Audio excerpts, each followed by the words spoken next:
Perkenalkan, kami dari kelompok 5 Paralelse izin mempresentasikan tugas besar AIK tentang industri soda es dengan proses survei. Sebelumnya, perkenalkan, saya Ezra Mudi Fadla dengan NPM 2403101121. Perkenalkan, nama saya Reza Isabella Donika Sari dengan NPM 2403101134. Perkenalkan, nama saya Lutfiatul Aini, NPM 24125. Perkenalkan, nama saya Azhara Nurulhuda dengan NPM 240310110102. Perkenalkan, nama saya Diva Karisma Maulia dengan NPM 24133. BFD pembuatan soda es. Tahap awal ada prosesnya dengan disebut proses pelarutan dengan melarutkan garam dengan air sehingga diperoleh larutan brin. Kemudian larutan brinnya diarahkan dengan proses selanjutnya yaitu penyerapan amonia untuk menyerap gas amonia. Setelah brin yang menyerap gas amonia, kemudian ada proses karbonasi dengan mereaksikan larutan brin yang telah mengandung amonia dengan CO2 dari proses kalsinasi antara batu kapur dengan kokas. Hasil dari karbonasi kemudian difiltrat untuk didapatkan endapannya. Setelah proses filtrasi ada proses kalsinasi untuk menghilangkan zat yang tidak diinginkan. Kemudian setelah dikalsinasi untuk menurunkan suhunya ada proses pendinginan, dan kemudian ada proses pengayakan untuk mendapat ukuran yang seragam. Apabila terdapat ukuran yang tidak sesuai, ada proses tambahan yaitu proses penghancuran. Setelah proses penghancuran diulang kembali dengan proses pengayakan dan didapat hasil yang seragam. Untuk PFD-nya diawali dengan melarutkan garam dengan H2O di alat dissolving tank yang berfungsi untuk melarutkan garam dalam air sehingga didapat larutan brin dengan konsentrasi yang seragam. Alasan penggunaan dissolving tank untuk menahan sifat korosif larutan garam pekat, serta pada alat ini dilengkapi dengan pengaduk untuk mempercepat proses pelarutan. Kemudian ada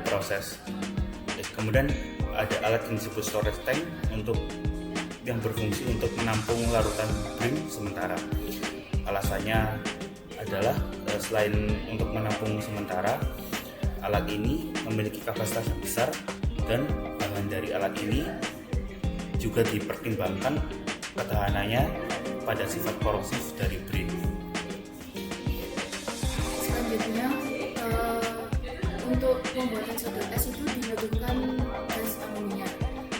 Jadi gas amonia itu didapatkan dari alat amonium recovery unit, di mana prinsip kerja alat ini menggunakan prinsip stripping atau pemisahan gas dan cairan, di mana larutan amonium klorida hasil filtrasi dialirkan ke dalam menara yang ditambahkan uap pemanas dari bawah untuk menguapkan amonia, sedangkan larutan sisa keluar sebagai kalsium klorida. Uap amonia dikondensasikan dan dikembalikan ke tahap karbonasi agar amonia dapat digunakan kembali. Fungsi alat ini yaitu untuk mengolah dan mengembalikan amonia yang tidak bereaksi agar bisa digunakan ulang. Selanjutnya, alasan untuk alat ini karena mampu memisahkan dan meregenerasi amonia secara efektif melalui distilasi atau stripping, serta tidak menggunakan material yang korosif. Selanjutnya dibutuhkan batu yang diolah di alat yang bernama lime kiln, di mana prinsip kerja alat ini yaitu memanaskan batu kapur pada suhu 1000 hingga 1100 Celcius dalam kiln berputar bersama kokas untuk menghasilkan kapur tohor atau CaO dan gas CO2, di mana gas CO2 digunakan pada tahap karbonasi. Fungsi alat ini yaitu melakukan kalsinasi batu kapur menjadi CaO dan CO2 secara kontinu. Selanjutnya, alasan pemilihan alat ini karena mampu bekerja secara kontinu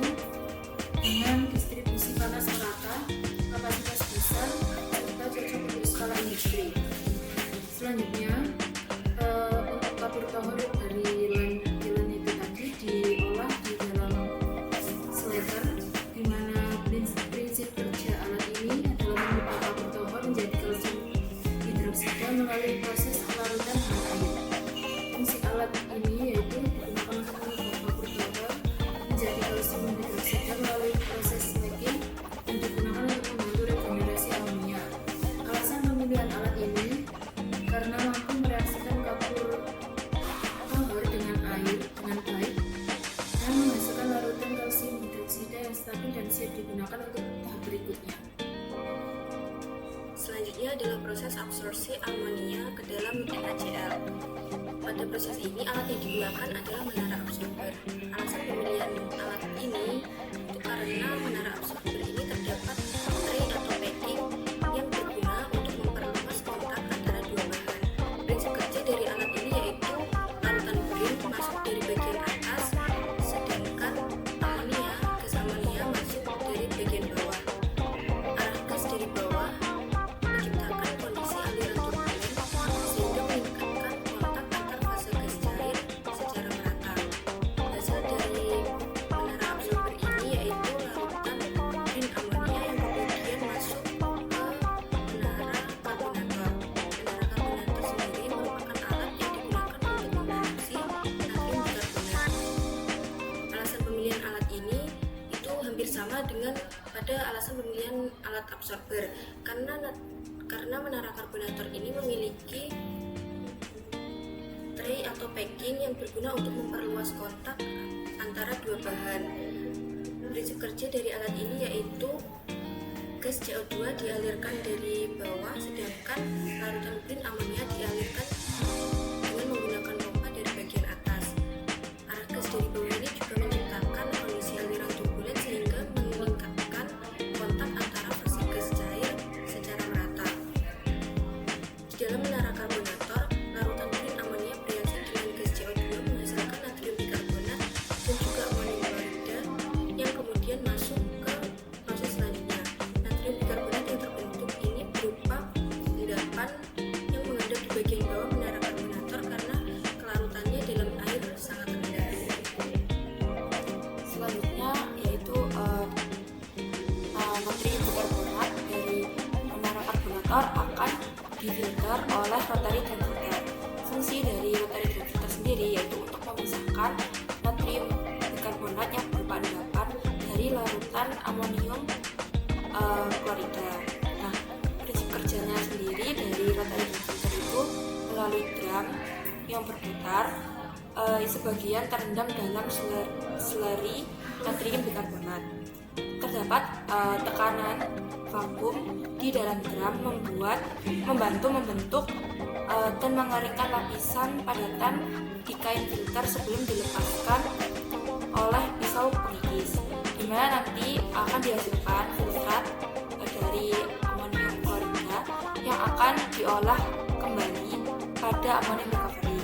Kemudian untuk endapannya yaitu natrium bikarbonat akan diolah pada tahap selanjutnya yaitu pada proses kalsinasi di kalsinar.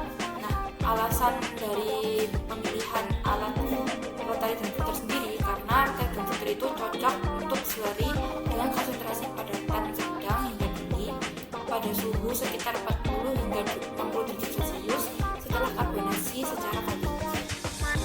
Selanjutnya natrium bikarbonat berbentuk padatan diolah pada tahap proses kalsinasi di kalsinar. Nah, proses kalsinasi sendiri itu merupakan proses pemanasan bahan padat suhu tinggi untuk menguraikan senyawa kimia dan menghilangkan air. Untuk fungsi dari kalsinar sendiri itu mengubah natrium bikarbonat menjadi natrium karbonat melalui kalsinasi. Nah, untuk prinsip kerjanya itu natrium bikarbonat dipanaskan di suhu 150 hingga 200 derajat Celcius hingga terurai menjadi soda es, karbon dioksida dan juga air. Proses yang terjadi di kalsinar ini bersifat endoterm dan berlangsung dengan aliran gas panas yang berlawanan arah agar pemanasan itu merata. Kemudian kemudian padatan dari soda es itu akan keluar menuju proses selanjutnya, yaitu proses boiler. Kemudian alasan kita menggunakan kalsiner itu karena kalsiner itu mampu memanaskan bahan padat secara kontinu di suhu 200 hingga 300 derajat Celcius dengan stabil tanpa merusak bahan. Selain itu karena desainnya itu yang tahan panas dan tidak mudah aus, jadi tahan lama, digunakan pada suhu ekstrim dan cocok untuk skala industri. Setelah dari proses kalsinasi, bubuk natrium karbonat akan didinginkan untuk menjaga suhu optimal pada sekitar 30-40 derajat agar pembukaan kristal natrium karbonat berlangsung optimal. Alat yang digunakan adalah rotary cooler yang dipilih karena dapat menurunkan suhu produk padat panas dengan cepat dan efisien tanpa menyebabkan penggumpalan atau kerusakan fisik pada butiran soda as. Prinsip kerjanya sendiri yaitu adalah memutar silinder yang dialiri udara atau air dingin, sehingga panas dari padatan soda as akan berpindah ke media pendingin menghasilkan produk dengan suhu yang stabil. Selanjutnya dari natrium karbonat masuk ke dalam vibrating screen untuk memisahkan kristal natrium karbonat berdasarkan ukuran setelah tahap pengendapan dan pengaringan.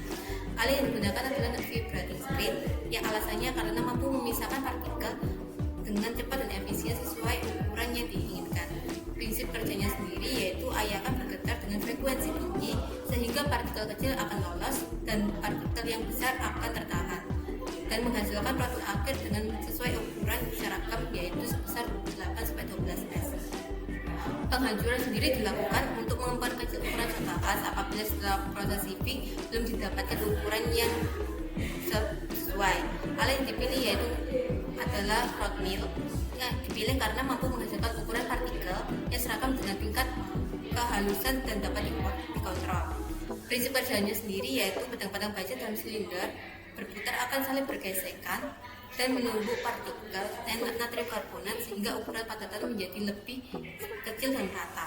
Hasil akhirnya adalah soda as yang berukuran 8-12 ml yang siap untuk tahap penyimpanan dan pengemasan. Kemudian ada alat yang disebut ammonia recovery tower. Alat ini digunakan untuk menyerap dan memisahkan amonia dari larutan sisa proses atau gas limbah, sehingga diperoleh amonia dengan yang dapat digunakan kembali untuk proses produksi. Alasannya dapat mengoptimalkan pemanfaatan amonia, dan alat ini terbuat dari material tahan korosif. Ini adalah ilustrasi dari dissolving tank, dan ini adalah ilustrasi dari storage tank. Ini ilustrasi lime kiln. Ini ilustrasi dari slacker. Ini ilustrasi dari absorber tower. Ini ilustrasi dari carbonation tower. Ini ilustrasi dari rotary drum filter. Ini ilustrasi dari calciner. Ini ilustrasi dari rotary cooler. Ini ilustrasi dari vibrating screen. Ini ilustrasi dari rod mill, dan ini adalah ilustrasi dari ammonia recovery tower. Ini adalah hasil dari pelaporan Ayakan. Ini juga hasil pelaporan dari Ayakan. Sekian dari kelompok kami. Mohon maaf bila ada salah kata. Wassalamualaikum warahmatullahi wabarakatuh.